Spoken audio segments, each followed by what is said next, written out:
স্বামী বিবেকানন্দের বাণী ও রচনা। শিষ্য: স্বামীজি, আপনি এদেশে বক্তৃতা দেন না কেন? বক্তৃতা প্রভাবে ইউরোপ আমেরিকা মাতাইয়া আসিলেন, কিন্তু ভারতে আসিয়া আপনি ওই বিষয়ে উদ্যম অনুরাগ যে কেন কমিয়া গিয়াছে তাহার কারণ বুঝিতে পারি না। পাশ্চাত্য দেশগুলি অপেক্ষা আমাদের বিবেচনায় এখানে এইরূপ উদ্যমের অধিক প্রয়োজন। স্বামীজি, এদেশে আগে জমি তৈরি করতে হবে, তবে বীজ ফেললে গাছ হবে। পাশ্চাত্যের মাটিই এখন বীজ ফেলবার উপযুক্ত, খুব উর্বর। ওদেশের লোকেরা এখন ভোগের শেষ সীমায় উঠেছে। ভোগে তৃপ্ত হয়ে এখন তাদের মন তাতে আর শান্তি পাচ্ছে না, একটা দারুণ অভাব বোধ করছে।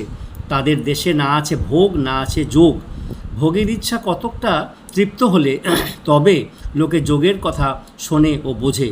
অন্যভাবে ক্ষীণ দেহ ক্ষীণ মন